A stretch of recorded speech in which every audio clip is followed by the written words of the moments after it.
Hello and welcome back to How It's Done TV. Today we are doing episode 2 of Cults, The Breakdown.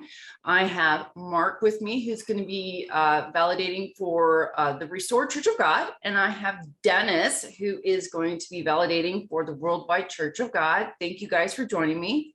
Thank you. Good morning. I don't plan on validating them, Dawn, so I think that's misrepresenting my presence. We are going to be going over 20 questions to evaluate the validity of a group or leader. So some of these questions may pertain to the churches, some may not, but this is a list, like we did the last list, to determine if a group or church is a cult or not. This one is specific to the leaders. So question 1, and we'll have Mark go and then Dennis go. Ask about credentials. Can they be checked with outside sources? Are they credentials only within the group? Well, it's depending on what you define as credentials. If you're talking about a church organization, the only credentials, I guess you could say, are, the New Testament, Old Testament, Bible, validating you in that you have God's authority to preach what you're preaching. That's how I interpret credentials. I know that David 𝘉𝙗 of the Restored Church of God was a graduate of Ambassador College, the same as our distinguished guest, Mr. Deal, was. And if you want to talk about credential, I guess that gives them credibility more than credentials. But as far as, most people, when they go to a church, they don't check up on the leader and go, well, what kind of, does he have a PhD? What's his education? Because in reality, religion, business, you look at them very differently. I did not look into credentials at all, but I did believe that he had God's authority at one point. So I saw the Restored Church of God as the one true church where God was working, and that David 𝘉𝙗 was the one that God was using to lead his people in our current age. I later came to see that that was not entirely accurate, to put it mildly. But no, I didn't check for credentials, but I did read his biography and knew, because he would not stop talking about his time at Ambassador College under Worldwide Church of God and Herbert W. Armstrong. Well, let me make one thing extremely clear. Herbert Armstrong had no credentials except the ones in his mind.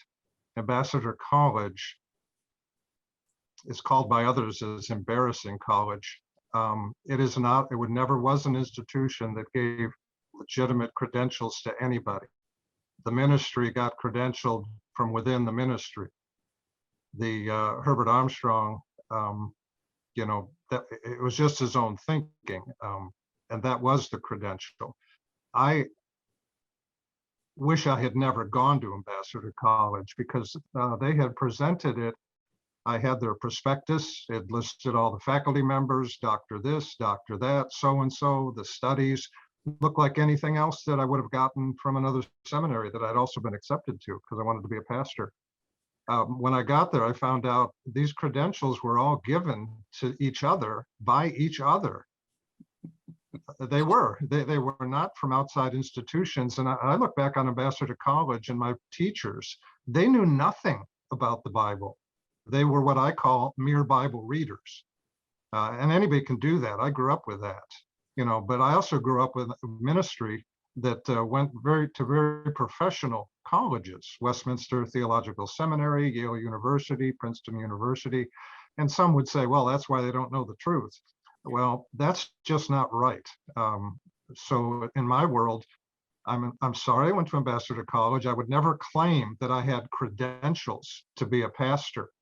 I didn't. I had to give myself an education after I left the church. And that was that education that took me out of the church. I didn't leave because of the changes. I didn't need the changes. I grew up with the changes. But I would never claim, well, I was an educated pastor. I really knew Bible history. I knew, where things came from. You mentioned Ambassador College to most people, I mean, like 99%, and certainly any biblical scholar, and they'll say, what? What's that? You know, and they'll start using words that you use in an actual institution, and the people that went to ambassador college go, what's that? You know, what does that mean? It's, to me, it was embarrassing. And when somebody said embarrassing college, I remember one time we were climbing Mount Baldy in South Carolina, in California, got to the top, and somebody said to me, oh, where are you guys from? And I said, well, we go to Ambassador College. And he said, bastard what? And I thought, yeah, that kind of fits. You know. And so, you know, some things you can't get out of your mind. Anyway, to the question, the ministry of the Worldwide Church of God had no credentials other than those given within the church. And usually the ones that went outside the church to get credentials didn't stay in the church. You know, I have a good friend who was an evangelist in the Worldwide Church of God, who was totally responsible for the changes. Sorry he ever did it. Who went on to get a legitimate doctorate in theology from an outside institution. And he said it was that education that caused him to realize just how wrong he was about Worldwide Church of God, and even the things that he caused to happen. And he, to this day, he's an agnostic because of his theological education. But there was no theological education. I would sit in a class, was called Harmony of the Gospels. Well, first of all, there is no harmony in the Gospels. But secondly, the man that taught it just came in and gave a sermon. He just gave a sermon. He'd open the Bible, pick out the place in the gospel, and give a sermon. That's not an education. And in fact, one time I asked a question, you know, because I tend to do that. I asked a question, 18 years old. I thought it was a legitimate question about the Gospels. And he made fun of me for asking the question. And he didn't answer the question because he didn't know the answer. So let me ask you this, Mark, with what Dennis said. Mm-hmm. Your face. My face, blame my parents. Two-part question. The first one, yeah, with what he said to credentials. Yes. If he's saying that Ambassador College is really just made up credentials, and David C. Pack went there, does that make his credentials kind of like hogwash too? Well, second question is, quick what answer. if you consider credentials as the titles that they give themselves as the Elijah, the prophet?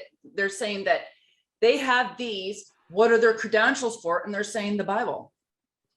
Yeah, that's all made up too, on both counts. That's, you know, unless God comes down and tells them, you are this and you are that, which is the Bible pattern. People didn't have to guess in the Bible whether or not God was working with them. They knew when they were a prophet or not. They would hear the audible word of God. Paul on the road to Damascus, Jesus Christ, you know, told him what his role was, and then go here and this will happen. And that is the Bible pattern. The problem with religious, let's just stick with RCG and Worldwide Church of God, those kind of things don't happen. And the leader says, you know, because we're talking about leaders, the leader says, therefore it is. And just like when Dave Pack will look at the Bible pattern of God's government, which is there, and then make his own decisions about who is an evangelist and who is this and who is that, and that, oh, maybe I'm a prophet. It's all imagination. There is no credentials. So in most religions, people are ministers because they seek a role and they fill it, not because anyone anywhere in the world hears God's voice telling them what to do. So in some ways, it's kind of by us decredentialing David C. Pack, you decredential every religious leader in the world today, because none of them have truly heard God's word. Now people are driven to do things, and they want to help people, and they want to guide people, and they have an interest, and they want to serve God's way, and they want to live a moral life. And that's all well and good. It's when you take the Bible or your own quote credentials that you give yourself and use it to exert power over others in a negative way. That is the danger, and that's what we're really talking about. We're not talking about, hey, your local Baptist minister, is a recovering heroin addict and had a religious experience with himself and is now dedicating his life to helping people. That's not bad at all. He's helping people. It's when people tell you, I speak on God's authority, and make promises and claims that God doesn't back up, they're proven to be false. And therefore, the basic question is, are they really a leader, and do they have God's authority? A credential from a college to me means nothing when it comes to religion. It's, are they speaking the truth of the Bible? Are they helping people? And do they have God's authority at all? And with the answer of Herbert W. Armstrong, I've come to realize also, because David C. Pack's root problem is Herbert W. Armstrong. And the Worldwide Church of God Ambassador College trickled down and became Ambassador Center at the Restored Church of God, which is another uncredentialed, unaccredited, private institution, quote unquote, that once you graduate, the piece of paper is worthless. And I knew that when I was there. I knew that when I was taking the classes. In fact, if you're a headquarters staff employee, it is mandatory that you spend your, was $300 or $400 per semester, and you were forced to go. It was expected of you to go. It was not an optional thing, that you had to go through this educational program, which is completely out of date, given by men who are long gone. And David Pack's own epistles series is something that nobody should be listening to because it was his thinking from 5 or 8 years ago. It's all worthless. And so those credentials are all completely made up on all counts. Well, and I'd like to bump it up just for a moment, that when I say credentials, I don't mean even looking, just reading the Bible. The men I worked for had no understanding of the history of the Bible, the politics, the origins, the typical things that the vast majority of critical scholars in theology would even understand or teach. I hear Dave say things in his sermons all the time about the Bible this and the Bible that, and it's simply not true. He doesn't understand what he's quoting, and of course, as we know, he jumps all over the Bible, seeing things that aren't there and making claims for what he's reading that are not, as I use the term, making the Bible mean what it never meant or ever could mean. Dave is a master at that. And actually, most of the ministers that I knew and know continue with that pattern. They don't know enough about the Bible as a book, a historical book, to even get it right. And Dave's main qualification to me is delusional. You have to be delusional, and now you're qualified to be an apostle of the Restored Church of God. As long as you're delusional, you got all the credentials you need. Okay, before I move on to question 2, Dennis, you can answer this real quick. For those that are just catching up or just joining us, Ambassador College, it was started by Herbert Armstrong. And what type of college really is it, or was it, put it that way? Well, I mean, I go on the alumni site of all my former friends and students. They don't talk about how much they learned. Maybe they do in one sense, but a lot of them say, boy, it was a lot of fun. We made some great friends. They were great times and so on. My experience, I went there to study, to be a pastor. And the first week I was there, 𝑘 Armstrong told the whole student body, if you came here to be a minister, you better get that right out of your head. And I thought, what? And so in my quiet mind, I said, well, we'll see. And because that's what I wanted to do. But that was the tradition. You could do that in the Presbyterian Church. You could go to the school and say, I want to be a church pastor, and they would educate you. You went to Ambassador College and said, I wanted to be a pastor, they might ask you to leave, because God will choose, we will choose who gets to be the pastor. And, I guess I won the lottery. But Ambassador College was started by Herbert Armstrong and his beliefs, not the outside world. It's specifically for Worldwide Church of God. Right. It was for that because that's what they wanted to teach. They didn't want, it took many, many years before the college would even, or Herbert or anybody, where a minister could go to a seminary and get an education in a specific class, or I know when one of my friends got a professional PhD, legitimate education in counseling, that was controversial because in those classes, you get taught things that probably run against church teaching about how to handle things. I mean, no legitimate counselor is going to say, okay, well, until you straighten up, we're going to disfellowship you. I mean, that would be like crazy. You know, that's not helping anybody. So that was controversial to go outside the institution and get an education. Yeah, Okay, to me, it wasn't a college. It was a support system for the salesman. exactly. Okay, question 2. If there are written materials, are you able to verify authorship and publication? Is it a peer-reviewed publication? Is it a published by a group? Is the article timely, accurate, scholarly, or referenced? That's a loaded question, Don Blue. Well, Listen, when I look at this, Mark, I say the material, obviously, that Herbert Armstrong did, and that David Pack took and kind of to himself. I think Dennis should go first because chronologically, in order to get to Dave Pack's You're right. publications, you have to talk to Dennis first. And this is very short. The answer to that question, the way you put it, is no. That's the answer. Add some flavor. Come on, pretend this is Spokesman's Club. You want to add color to your speech, Dennis? No, Come on. It's all written in-house. It's all written by the people that either Herbert Armstrong wrote it, he wrote it. Sometimes he didn't have time to write it, so he had other people write it.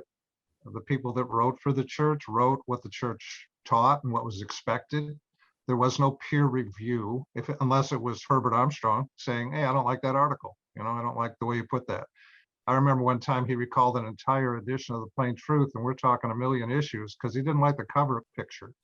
It didn't represent the world leader properly. So he recalled the whole thing, had it done all over again at oops, an incredible cost. So yeah, say that again, Don. Basically, the material that Armstrong came up with, you know, it was all validated by anybody on the outside. No, absolutely not. Zero. That's why no is the answer. And Mark. So this is a Government of God book published by the Restored Church of God, which Worldwide Church of God did all their internal publishing and printing. Actually, they used there's an external company that did the physical printing, but all the books were produced in-house. David C. Pack's name is on this book, except there's a paragraph worth of people who actually contributed to the books. And their names used to be on the covers until they started leaving. And then they realized, well, you know what? David C. Pack is the figurehead of the Restored Church of God. Let's just put his name on it, not to confuse people. And in a marketing way, I understand that. But everything that David C. Pack has written that are in the literature is based on something that Herbert W. Armstrong had done. So if Herbert Armstrong had written this stuff in-house, David Pack basically rewrote it. And so it's kind of an amalgam of everything else that Herbert Armstrong had written. So it's all internal. There's no peer review. The peer review would be like wordsmithing, checking grammar, punctuation, and spelling, technical. But that's like the only review. Now, I will say that when I was reading the RCG literature back in 2011 and 12, I believed it. It made sense. I could see what they were saying made sense to me and fit what the Bible said. And their literature today, even if you go and download the literature today, it has a lot of those things that you can go and, yep, that's what the Bible says. Yep, that makes sense. The problem is that David C. Pack has veered so far away from his own literature and from what Herbert W. Armstrong taught as far as prophecy and understanding of who even God is in the Bible, where the Father and Jesus Christ are in the Old and New Testament is completely off the rails. And so his own literature doesn't match what he currently teaches. And he recently acknowledged if things went another year, he'd have to rewrite the literature. But he said that like 3 or 4 years ago. If we're still here, we got to rewrite the literature. So the literature is a different animal from the prophecy series that he's currently going on with setting dates about the return of Jesus Christ. But more importantly to the question, he is not the single author of these books. He has a team of people, or had a team of people that were helping him with it. His name is just on the cover. So if you want to say that Herbert W. Armstrong was invalid as far as an authority figure or his interpretation of the Bible, then that would also extend to RCG. I personally believed that their material, for the most part, was dead on. In fact, I've used Dave Pack's own words out of his own books to expose what he is doing today. It's like, it's not my opinion or my idea. It's Dave Pack's opinion. It's Dave Pack's opinion and idea that is exposing him today. Okay, question 3 we'll skip because it was if there was not material. Okay, question 4. What is the reputation of the leader or group? That's a twofold question. There's the reputation inside, and then there's the reputation outside, and those are two very different animals.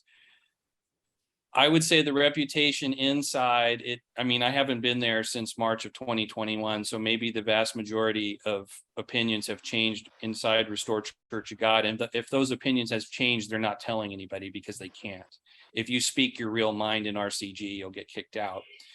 But you know, Dave Pack has declared that he is an apostle. And then sometimes, depending upon the time of the month for him, he's Elijah or not Elijah. It's like however he feels that's when he's Elijah or not Elijah. But as far as like the opinion of the leader, oh, Mr. Pack is clever. Oh, he's just really funny. He's so deep into scripture. He understands prophecy like nobody else. God is using him in a powerful way. I mean, I'm saying that in a tone of like people who are still fans, but then there has to be, and I've talked to people recently that are still there. It's like, something's wrong. This is off. It doesn't make any sense.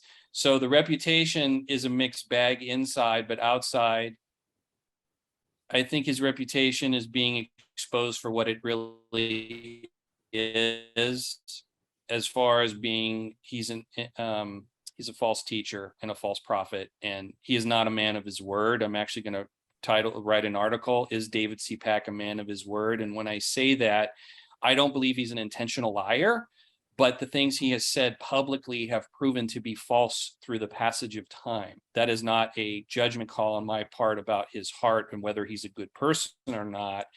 But when you set a date for the return of Jesus Christ and it doesn't happen, history proves you to be false in that way. And the problem is that the falsehoods are stacking up.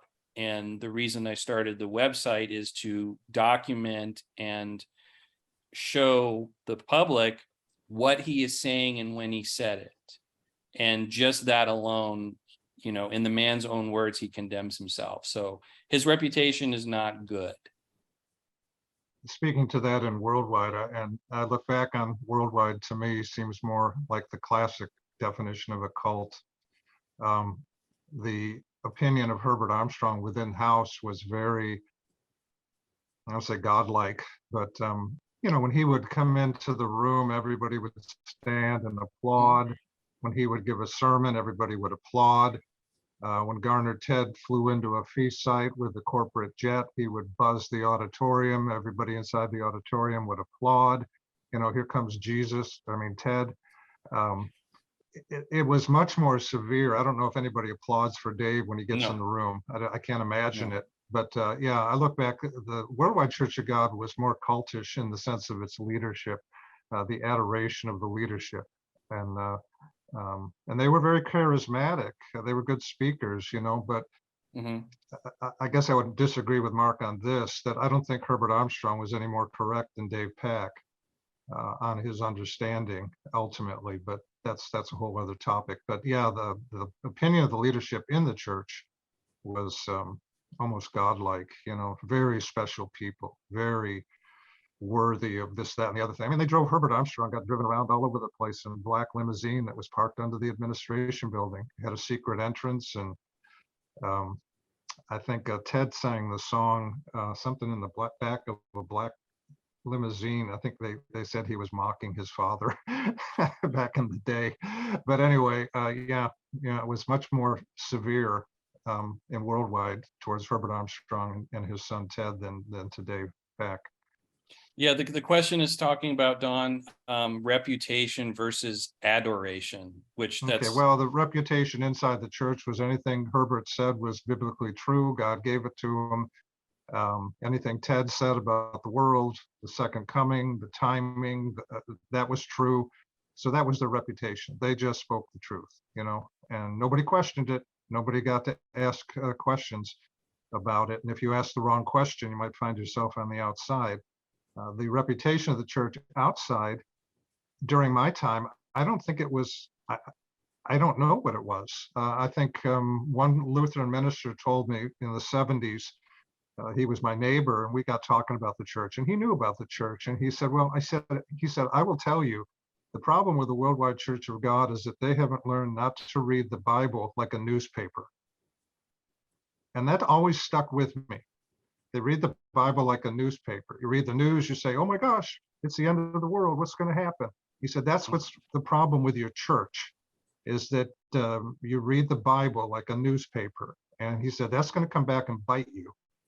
And I was like 25 years old when he said that. I never forgot it, and I believed it. I said, you're right. So that was the only outside reputation. Then, of course, as the years went on, the state of California moved in. The reputation really went down the toilet. Okay, question 5 is kind of a mouthful, but I'll try to simplify it after I say it. What are the stated purposes or goals of the group? Do they seem realistic? Are promises being made? What is tangible, testable? So I want to simplify this as in the end of times, I guess, or the date making, I guess you could say, is how I want to interpret this, because overall, Mark? The stated purpose of Restored Church of God is to prepare people for the coming of Jesus Christ, the coming of the kingdom of God to the earth. That is a biblical, that is the gospel message that Jesus Christ came to tell everyone, that the good news of the kingdom of God. So that is the stated goal. It is not tangible or testable, because that's like being tangible or testing, anything that's written in the Bible, other than building character and treating people nicely and loving your neighbor, obeying God's teachings bears fruit, and that is a physical, tangible thing. But the goal of the group is simply on its face to prepare for the way for Jesus Christ to return. That's the same goal as the Worldwide Church of God under Herbert W. Armstrong. The personal goals is different of the leadership than the primary goal for the church when Jesus Christ said, I will build my church, that teach everyone in all nations, the gospel. And that's the commission, to go out, feed the sheep, and preach the gospel. And that's what they do. Does it seem realistic? Yes, because that's what churches have been doing for 2,000 years. All of Christianity's been doing that. They've had their various ways and forms of doing it, disagreements about when the Sabbath is, those kind of things. But that's the primary goal. And every Christian church and denomination, whether it's Catholic or Protestant, in some way, all come back to the root goal of what Jesus Christ had taught. So I will stick to that versus trying to get into the nuances of what RCG specifically is doing. What about in the, as they say, he's saying that they're the one true church, that they're the only church. That is kind of like a promise that he's saying to them, like, listen, I'm telling you, this is the only true church. Yeah, and that's also, but that I'll let Dennis pick up on that, because that is just a continuation of what Herbert Armstrong taught. Dennis? Well, that's not true. There is no one true church. I think we've proven that through history, but how many people do you know in the hundreds and hundreds of denominations of Christianity who would tell you, look, I know I go to the wrong church. I know this isn't the true church, but I like it. It's a nice church. I'm going to stay here. There can't possibly be one true church that any one person can figure out they happen to be the leader of. That's just ridiculous. But what that does is it confines those members to that church, and instills an incredible amount of fear to them for leaving that church, if they ever do leave that church. So hold on, that's somebody texting me. So, I don't believe in the concept of the one true church anymore, simply because every church I've ever been associated with, and any Christian will tell you that they go to it. Maybe they talk about the one true truth, but as Mark pointed out, they disagree on what the truth of the Bible is, days, time, seasons, years. So, that's why there's so many denominations. If it was a one true church, there'd be one true way to understand it, and there isn't. There's so many ways to understand it. So, And yeah. one thing to point out in the Bible, one true church is not a term that's New Testament. That is a made up phrase, one true church. Yeah, and one of the things I've done it maybe a little sarcastically, but I've always encouraged since, for 25 years, the ministry, former ministry or whatever, worldwide, and certainly of any of the splinters, to get themselves a copy of the New Testament and read it. Because so many of, virtually all the churches of God spend more time in the Old Testament than they do in the New. And Herbert Armstrong always said, when you go to those churches, you hear, what was it, about Jesus. You hear all about Jesus, but we're going to tell you what Jesus said, and it was the kingdom of God and all of that. And the Worldwide Church of God didn't have a lot of use for Pauline theology, born again Christianity of the New Testament. Herbert Armstrong spent way too much time in the Old Testament. Dave Pack wallows in the Old Testament. And, I've offered to go to Wadsworth and debate Dave right in front of his church. And of course, he's not going to do that. But that would be fun for me. It would be fun, especially if I stuck to the New Testament. He wouldn't understand it. Maybe if you come to put a bid on the new house, Dennis, that's for sale, that you could use that as used to be in town. On a massage therapist's income, I'll probably have to pass. Okay, question 6. What accomplishments are presented? Is there a track record that can be checked? Have there been results? Are they measurable? Are there proofs to be claimed? I'm sorry. This is the one that I was trying to keep straight face on. I can't sway my head enough. Yeah. Mark? No. There are no accomplishments. If there are accomplishments, I would be on my knees praying to God that I could get back in. And because everything is presented as dates that fail. And so the Bible even says, flee from such people. And even Dave Pack in his 90 Reasons to Follow the Truth instructed people to flee from what Dave is now teaching. So no, there are no accomplishments. Yeah, they built a campus and they had a TV show and built a studio that they don't use. And they have publications that are out of date, that they don't write anything new. Their social media presence is recycled from 5 to 10 years ago.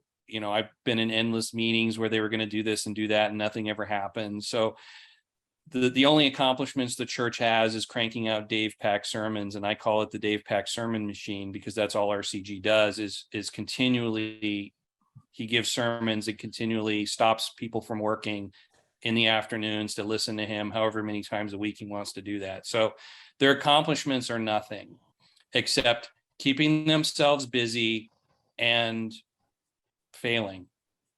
And that's I like the simple as it could be.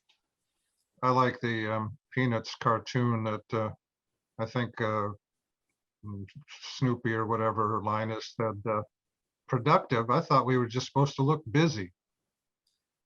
That's the way the churches are. The worldwide, nothing's come from the Worldwide Church of God. In fact, I was just reading the Living Church of God, which is another offshoot. They just had their evangelistic campaign or whatever to bring people into the church in like 5 cities. And of the 5 cities, they had 44 people respond. And that just means those people came to the meetings. 5, it's 8 people a meeting. And of those, virtually nobody joins. And that probably cost who knows how many $100,000 to have that campaign, I remember the church had America Listen campaign with Garner Ted. You know, that was a pretty big production. But yeah, look back, it's all gone. It's all unproductive. You know, when I was in United Church of God, we used to have in my congregation in Oakland, they would have a church organized like open night, like Thursday night Bible study, where they would invite the public to come out. And in Oakland, we would be excited if like 5 or 6 people showed up in our congregation to come and listen. And usually more than half of them left at the break in between. And no people ever joined. And this was, you know, in United. And I think it speaks to what's wrong with the splinters and the offshoots of the Worldwide Church of God, that the audience is very small. You have to be self-motivated. I don't think you can be marketed or sold that this is the right place. At least it wasn't for me. I fully believe that God was calling me. He opened my eyes to the Sabbath and the 10 Commandments, and I needed to start obeying and find a church that did those things. And unless you have people that walk in the door that are already motivated, you're not going to convince anybody after they're there. And I think that that's the problem with a lot of these offshoots, is they're trying to market and get bodies in the door and hoping that the numbers game pans out.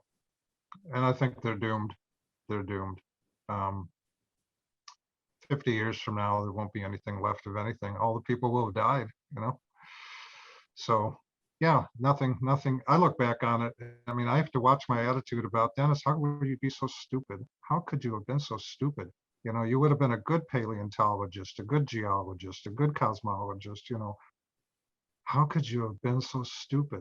You know, but then I know back then you could not have talked me out of it. I guarantee you could not have talked me out of it. If you'd have said, Dennis, this is a cult, get out of it, I would have said, get behind me, Satan. I'm supposed to be here. Me too. You know, and the only way you get out is when you wake up, and nobody wakes you up but you.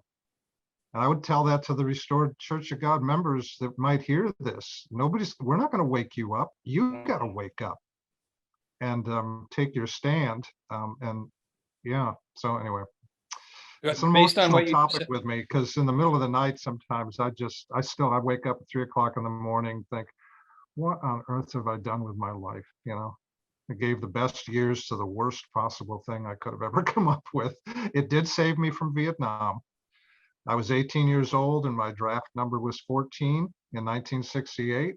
And I wrote a paper on, I'm going to be a pastor and I'm not going to kill anybody. And my draft board said, okay, you're out. And that was rare. But if I'd had to go to Vietnam, I'd either be dead right now or I'd be a mental case. So I don't think like a soldier. so it was a good thing that you came into the Worldwide Church of God, because It saved me. It did, because I pastored plenty of veterans from Vietnam and they were a mess. They were a mess. They survived the war, but I'm not sure they survived life. So yeah, that's one thing I'm grateful for. And you know, I made some friends, but I can still now count my residual friends from my church experience on one hand. Mm-hmm. Okay, question 7. What about former members, devotees, clients? How are the people who left the group treated?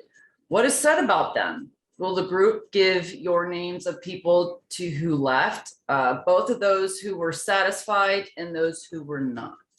Mark.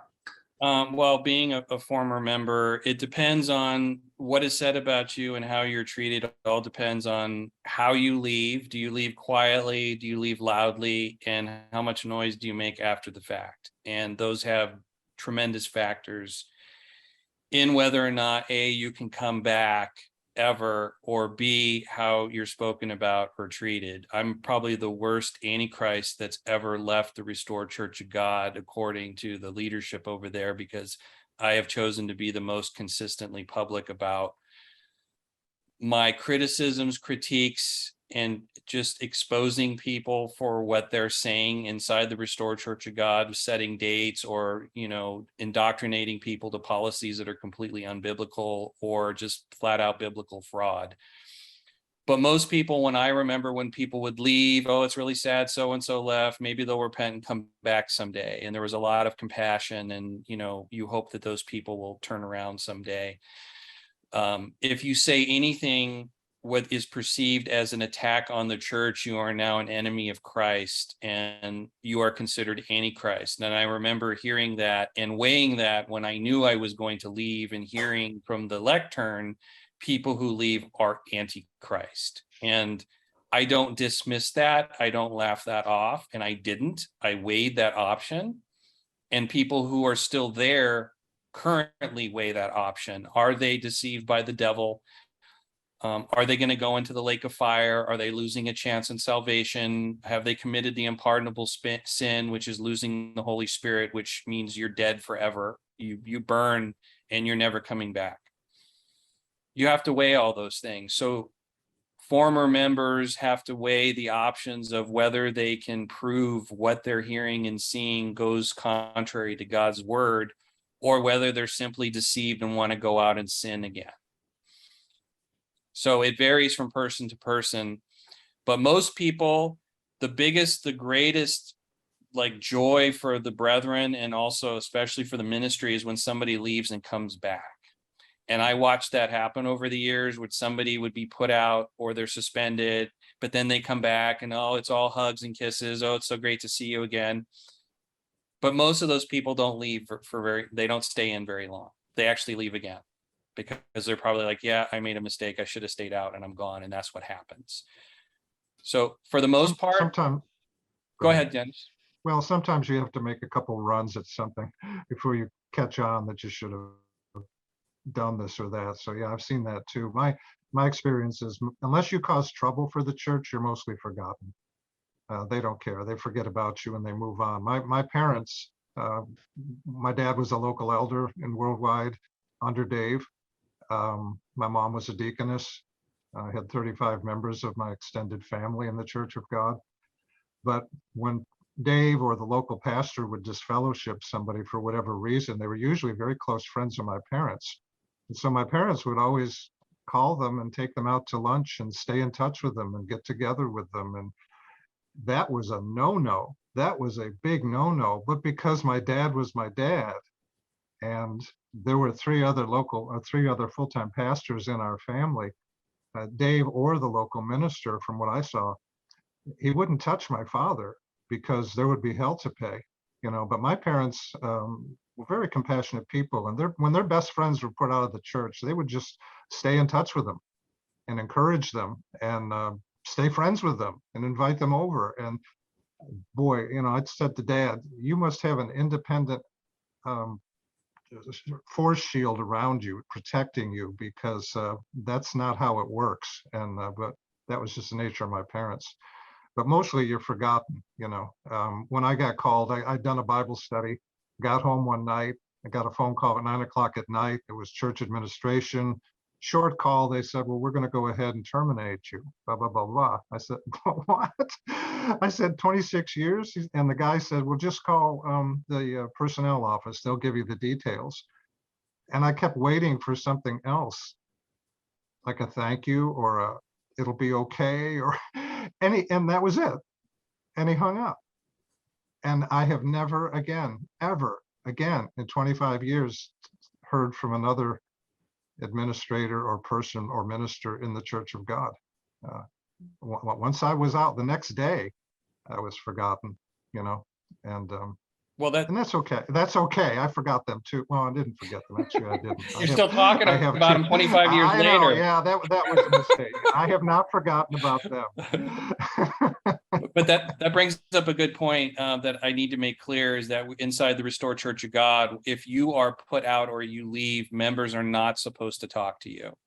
It's not as bad as Mennonite shunning, where they turn their face from you, ignore you. If you say hello, they'll walk past you, like the Mennonites will do when you leave the Mennonite church. But Restored Church of God people are told, you do not have friendships with these people. You can say hi, you can, if you bump into them at the grocery store, fine. You don't socialize with them, you don't go out to dinner with them, you don't talk on the phone with them. They are now non-people to you because they're in the devil's world. And if you talk to them, the devil will pull you out of the church. And I think that was a loose, not strictly enforced policy inside the Restored Church of God for many years. But within the past year and a half, it has been hammered from the lectern. That is wrong. That is going against God. I don't know if they said the words, it's a sin. I don't have that sermon.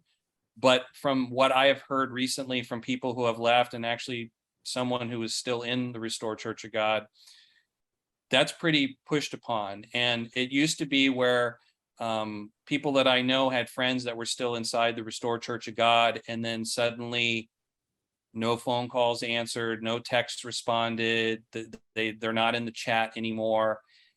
There has been a stronger push to separate friendships from within the Restored Church of God to those who are outside the Restored Church of God. So they started to have a more hardline policy regarding that. So I guess to the question, if you leave now, you are giving up friends and family inside the church. You should expect that you will not have contact with any of them. Even when I was in Restored Church of God, I had friends who left and I was obeying that. I unfriended them on Facebook. How dare you?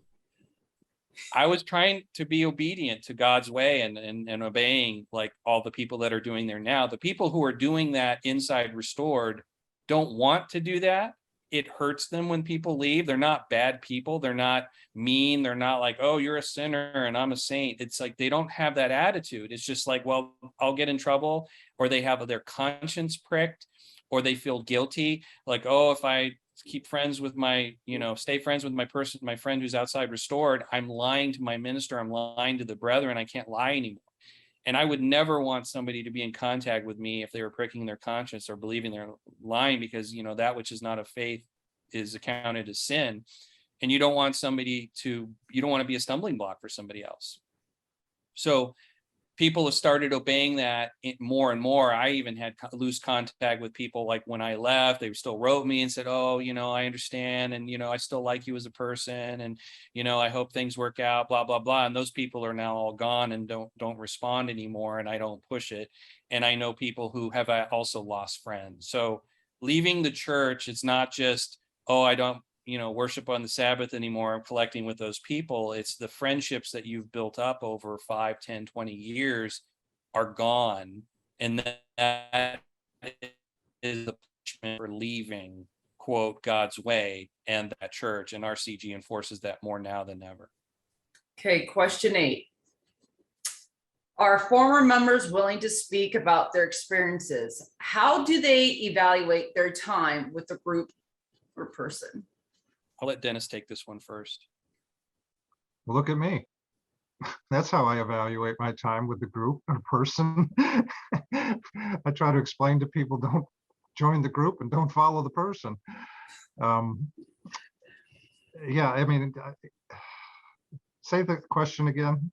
I'm sorry, I got myself off Are track. former members willing to speak, and how do they evaluate their time with, say, the church?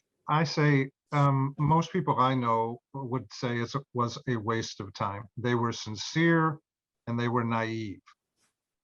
That was the combination. Very sincere, very naive, but wish they hadn't done it. Wish somebody had talked them out of it. Others, I mean, it's very individualistic. Some probably miss it terribly, because it was a very social group. Yeah, that's about the message I can say. It does vary with the person. I think most people regret that they ever were in touch with it, but like I've said, I regret that, but you couldn't have talked me out of it. So if you have got to go through the process, and that's how you learn in life. We used to say experience is the best teacher, but the tuition is high. Well, as I've gotten older, I've changed that to experience is the only teacher. Everything else is hearsay. So I feel like this is how I had to learn myself, that was a mistake, and people make those kind of mistakes all the time. They start out, they get in the wrong profession. They go to college and take the wrong topics and become the wrong kind of thing. And in midlife, they decide, boy, I hate this. I want to do something else. So that's not Marriages uncommon. are like that. What's that? Some Yeah. marriages are like that. Well, I've talked to myself about how many times I've promised, or I told young couples, that you must never, ever change when I did their marriage. This and this and this was the way you must be. I kind of forgot to tell them that the moment they walk out the door, everything around them is going to change. And I've had people say, "You're not the same person I married," and I've always responded by saying, "Well, thank God for that. People change. Nothing's the same. I don't have the same enthusiasm I had for religion, and I was, I have found the most adamant people against, let's say, either agnosticism or atheism are the people who soaked in it the deepest. In one sense, it's been said the Bible is the greatest evidence against itself for somebody like me who studies it for decades and realizes what I've realized. I don't speak for Mark. I know Mark and I are different on our approach to what the Bible is and whether it's even important. I've gotten to the point where people say, well, the Bible says, and to me, it's like, well, so what? Well, the Quran says, and the Book of Mormon says. And so that's where I've come, but then that's taken 30 years to do. I'll still kid you, Mark, that where you are, so was I. Where I am, so you shall be. I hope not. No offense. You don't offend me. I can't imagine ever being an atheist, experiencing what I had and believing. I get it. I get it. I get it. And I also disagree that, and maybe this is a time capsule, that I don't believe I wasted my time. I don't believe it was a mistake. I don't believe I was, how foolish of me and how crazy it was for me to be involved in the Restored Church of God. I don't regret any of it, actually. It was a journey that I needed to go on, and I was fully behind believing that God was showing me this is the place to be and this is what I'm supposed to be doing. And when I gave all my money to David C. Pack and the Restored Church of God and emptied out my retirement accounts, I'm not bitter and pissy about it today because I gave it to God and I didn't give it to him. So if David, I did all that. I did all that.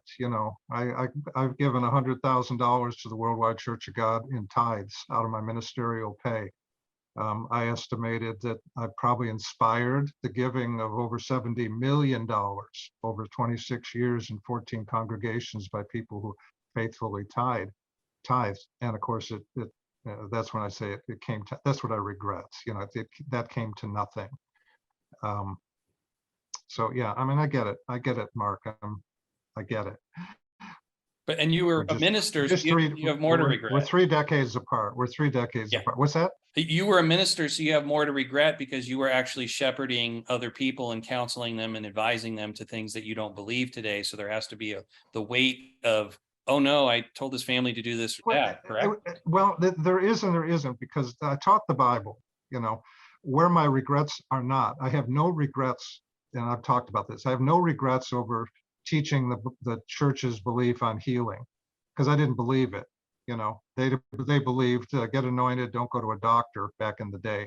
I never believed that, and I took people to doctors. I never believed in the place of safety. I thought that was dangerous, a type of thing. I never separated a couple, because even in the New Testament, you can make that argument that they're not married to the real person. They have to go back to, it's crazy. I never did that. So my regrets are things that common sense told me. Don't teach that. Don't make people do that. I brought people back into the church who were disfellowshipped, who had no intention of coming back because they thought they wouldn't be welcome, until I went to their house and said, hey, would you like to come back to church? Let's talk. So my regrets are not the foolish things that I thought the church taught that were going to come back and be painful for me. I don't have anybody in my mind that I said, oh my gosh, I told them not to go to the hospital and they died. I told them not to have chemo and they're dead. Their children, I said, well, we'll just pray about it, and your child's appendicitis, that's in God's hands, and the kid died. I know ministers that have that. I don't have that because I never bought into it. And for that, I'm grateful. Well, I think, and nobody punished me. Nobody said, well, if you're not going to teach that, you can't be a minister. I had my kids immunized in 1974, when that was just not the thing to do. And even my wife at the time, she grew up in the church, and she was like, you shouldn't do that. I said, look, I grew up with this. I take responsibility. I'm not going to hassle with the school district over something that's not going to hurt them. It's probably going to protect them. And I trust the science more than the church does. And I took responsibility, and I don't regret that. I'll never regret that. And I don't remember really taking a lot of flack for it, because I think any number of members, and they did know that I did that, probably said, "Yeah, that's what I'm going to do," because I gave them permission to do it because I did it. And so anyway, I want to get off track. Well, thank you for clarifying that. So, but the first part of the question, Don, about former members willing to speak about their experiences, the answer is no. I mean, Dennis and I are kind of the unique diamonds in the sea of glass, kind of, because, and I'm not saying I'm a diamond, it's that most people don't want to talk about it. Some people leave and don't even want to talk to family and friends about it because they're so embarrassed, ashamed, or just hurt that they don't want to talk about it. How many people experience a life trauma and can't wait to get out and talk about it until they decide they want to help others who go through the same trauma? And that's kind of like, I think, what Dennis has done for many years and what I am doing now. So most people don't want to talk about it, and that's their own prerogative, and I don't push, but there's a lot of fear inside the Restored Church of God. And I'm kind of a living example that if you speak out, you're going to get in trouble. And I would just add real quickly, the people that don't talk about it are hurting themselves, because talking about it is part of the healing. Yes. It's part of the healing. Recognizing the experience for what it was and how it made you feel, or the price that you paid for having the experience, is part of the healing. Right. Everything I've ever written, and even to this day, is for me. I mean, I'd like to help people come out of, that kind of thinking. But I also believe that, as I've said, they're going to have to do it themselves. This may help them, but I guarantee you, I think, Mark, you realize there are people watching this who agree with you, and they're going to stay flat in their seats until the day they die, even though they understand this is true, because they're overwhelmed by the other kinds of fears. So mostly I've done all this for these many years to process my own experience and to live with it. And of course, it does help. I get the same kind of emails. Thank you for this and that. Don't go away. And we appreciate that. And you've given me a courage I never had before. But that's still a personal decision that people have to come to. Right. And most people, like people who have processed, just like, I'm putting that part of my life behind me, like Kevin Denis, who was an evangelist with the Restored Church of God, who's Dave 𝘿𝑝AC's son-in-law, married to his daughter, Jennifer. He went on the Worldwide Unchosen Church podcast, and that was part of his healing journey, to get out publicly and speak about his experiences and how they are doing, and they're doing wonderfully, and they're very happy. But he's not interested in continuing the talk circuit, because I asked him recently, Don, if he would be willing to talk to you, and he's not interested in that, and I don't blame him for it. And I think what he has done with Dr. Tricia Jenkins will have legs for a very, very long time, that people will discover the podcast, hear him, remember him, they'll leave the church and then listen to it and then go, oh, wow. So I think that those kind of things, like what we do here with these interviews, the RCG series, and also now this cults series, it's not something for people to get next week and respond to it. It's something that sits on the internet, and eventually someday they may find comfort or help. And the reason I say comfort is because I've actually had people contact me and tell me what I have said is what they have been thinking. And it gave them relief to know that they weren't alone, or they weren't imagining it, or they weren't making it up. That, there is logic and reason behind their concerns, their fears. And so we're giving people a voice, and maybe it's Dennis's and our role to be the voice for others who are unable to speak or don't want to, because there has been silence for a very long time. And I think Dr. Jenkins doing her worldwide podcast, here it is, 2022, and the WCG basically started falling apart in 1995, and people are still talking about it and sharing their experiences, and there's interest in that. And that says a lot about people of Dennis's generation and our generation that are having these experiences today. What happened, the pattern in Worldwide is carrying on with Restored and Living and United and 𝑘𝐝 and all the others. And the more people that want the information or have concerns and doubts about what they're experiencing, to hear a voice that's saying, this is my experience, and they connect with it, that's kind of a big deal. Okay, we have question 9 and 10 left. What we're going to do is we're going to split this episode 2 into part 1 and part 2. That way it's not 2 hours long. And then we'll come back with the next one for you. We'll record it after this. Okay, so question 9. What is the process? Ooh, don't laugh. What is the process for filing complaints? Is there a feedback mechanism that is real and honored? Are complaints made public? Is there a money back guarantee? See, you're having a hard time asking that with a straight face because you already know all the answers. I'm trying to be biased, but I guess I know.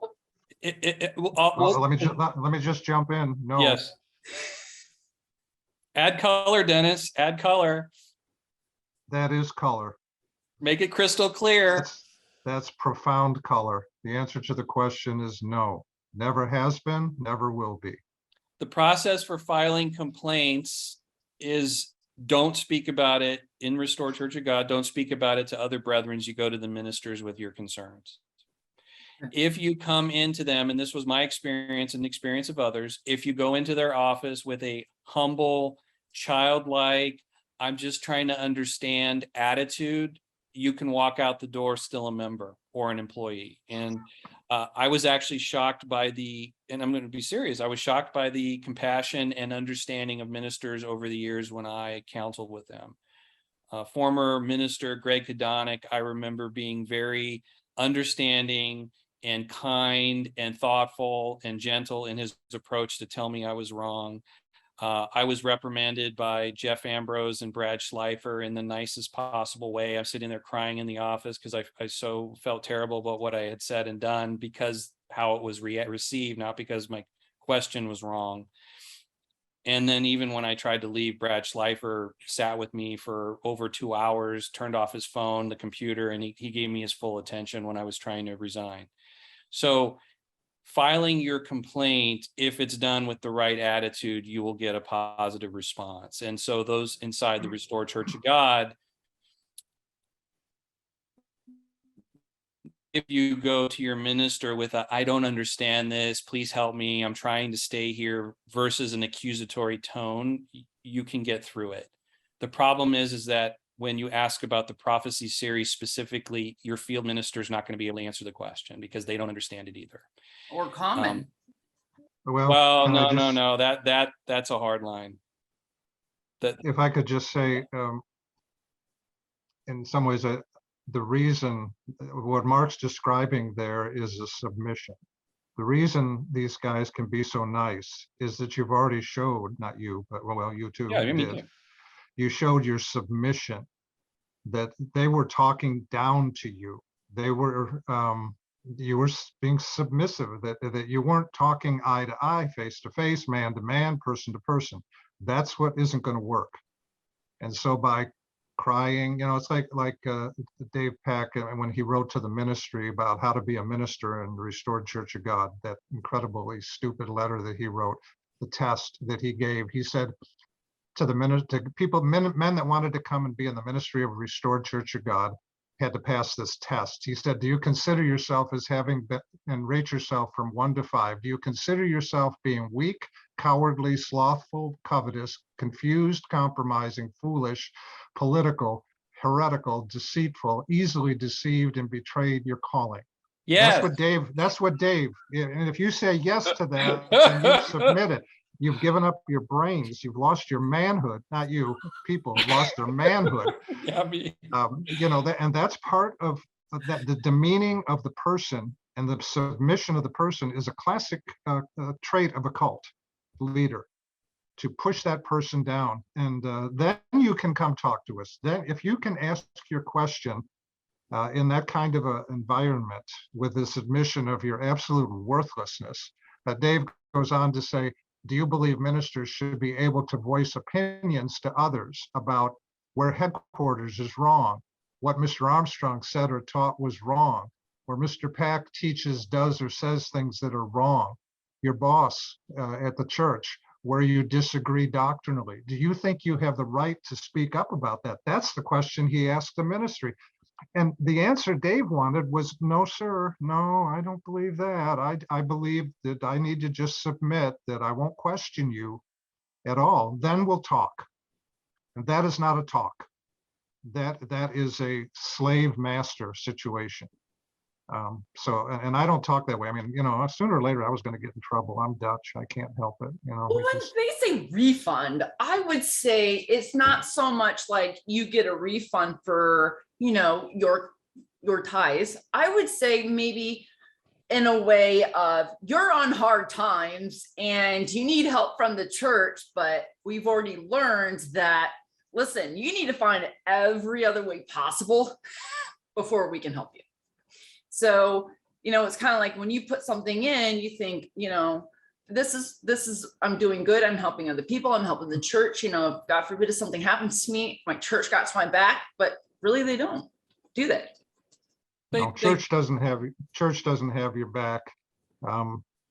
You leave the church, you don't get help.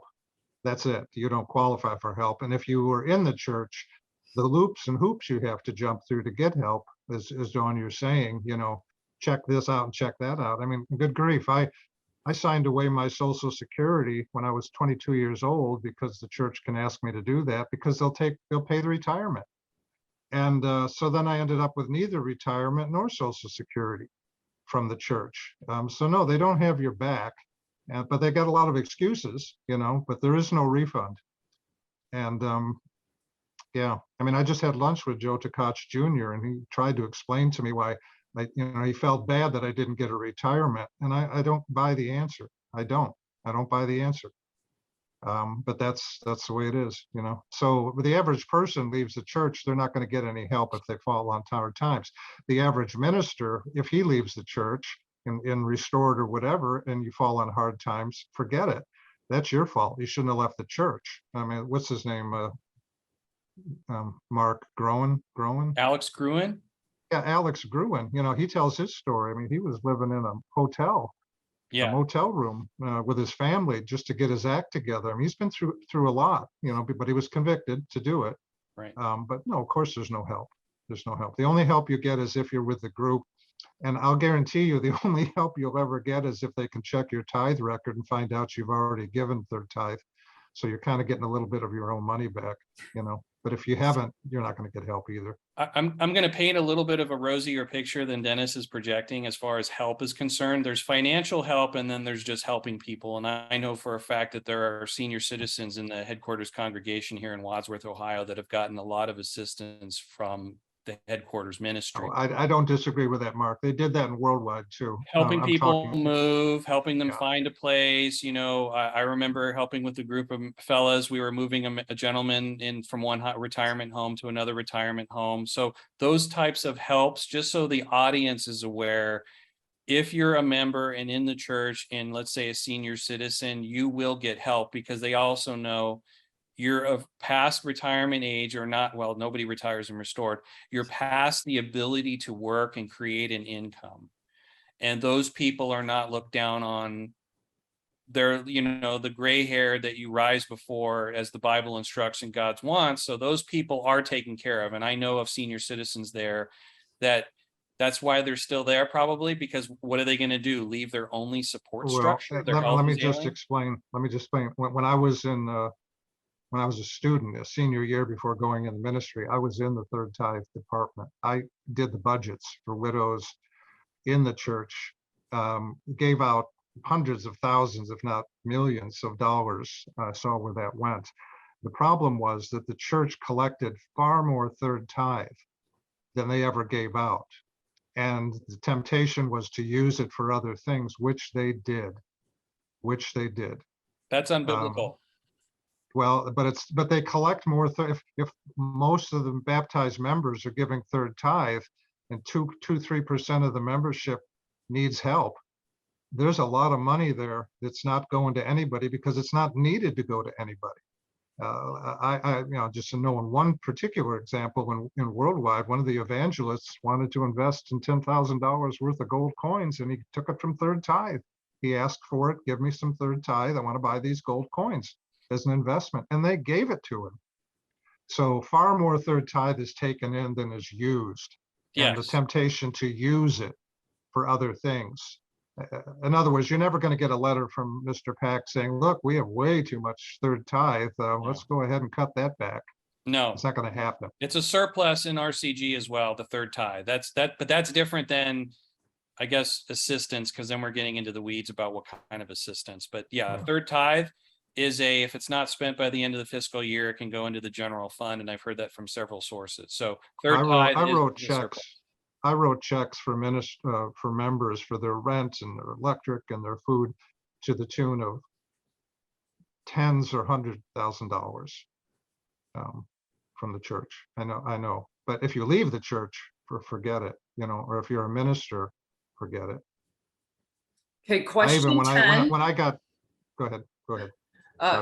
Question 10, just to move on. Are your questions answered directly? Are you told time and time again to listen to your heart and not your head? Are you told that you are too new, too uninformed, too nosy, and so on, and shouldn't be asking such questions? Are you expected to take what's said on faith and criticize if you challenge that approach and ask for more? Yes. Mark's like, I'm thinking. I don't have to think about that. Yes. If, again, it comes back to how you approach it, and then all those things can apply. And, catching more flies with sugar than vinegar, which Dennis must love to drink vinegar by the gallon, the way he presents how he should talk to the ministers. But I went in low and slow and tried to, I could get more answers, but the problem was when I knew that something was not biblical, and I would ask the question in a way that wasn't stating I knew it was unbiblical, saying, I don't understand how this can be. They will dance around and talk around and do the hokey pokey, but in the end, you'll walk out of the meeting knowing they didn't actually answer your question. They just talked around it because they themselves know there's no direct answer. Now, sometimes it's just a straightforward biblical question and that you can get an answer. But when it comes to especially prophecy that's open to interpretation, depending what week it is, then you will not get a direct answer. You'll get a lot of talk around. Oh, you need to have faith. If you've proven this is God's church, which is normally the answer. If you've proven this is God's church, you have to trust the process. You have to trust his government, which means stop thinking, stop proving, just accept this is God's way that he wants to do it. And so it's not that you're too young or too uninformed or too nosy. It's that you have to trust God's ministry and God's government that circumvents all logic and reason and Bible verses that counter to what you're reading. And that's kind of the playbook that they have. Well, they'll attack the motivation behind the question, not the question itself, and not address the question. So sometimes I've gotten an answer, but other times I just didn't get an answer. Or I knew right when I walked out the door, I didn't get the answer. So I'm kind of on my own. And yes, you are supposed to take on faith what is said, and you do not challenge or criticize. If you do, I mean, you can get into it and say, look, have a heart to heart, look, I kind of don't believe that. And then the minister will still work with you depending on what your attitude is about it. So in a lot of ways, yes. In a lot of ways, no. And it depends on your approach, and it depends on what the question actually is. Well, and two, Mark, what I learned is don't ask. I learned that eventually too, yeah. Because you'll learn, don't ask. And then I also practiced, I'll tell you one of my secrets of getting through the ministry at times. Ask and you shall not have. Do not ask and all things are possible. That worked for me. But if I had a question, I learned real quick, especially towards the end, when I asked a question on behalf of myself or the congregation to Pasadena, call them up on the phone. Hey, I heard this, I heard that. Oh no, we're not going to do that. No, that's not true. A month later, they did it. My experience was 100% of the answers, 100% of the questions I asked, 100% of the time, the answer was the opposite of the answer I was given. On those topics. But I think too, the idea of going humbly, submitting again is just another way of, once you get into that attitude, then they'll listen to you, but they still don't have the answer, No. especially if the answer goes against the leader's answer, which they pretty well know. Yeah. And again, that's very cultish, it is. They'll toe the company line no matter what verses you throw at them or what Dave Pack quotes you already have that he said. Well, they have other verses they'll throw back at you, Yeah. And again, what you said, just trust. There's even a Protestant hymn that says, trust and obey, for there's no other way to be happy. Well, that's true in these winters. Trust and obey, for there's no other way to survive. Just have faith. And you do that enough and it becomes very unacceptable. That's not the way to answer questions. It's better to say, I don't have an answer for that, or I understand the question, but I don't know what to tell you. It's better to do that in the long run than what you're explaining is done to people. It's a put off. Don't ask, don't tell. That's my experience. Okay, well, we have done questions 1 through 10. We have questions 11 through 20. We will come back and do that for you. So it'll be a 2-part little series there. Part two. Part 2 of part 2, 2.2 and 2.1. So, Dave Pack is rubbing off on you. yeah. So thank you for watching this. If you would like to see the other questions that we're going to go through on this, please stay tuned. It'll be released back to back with this. Until next time, thank you for watching.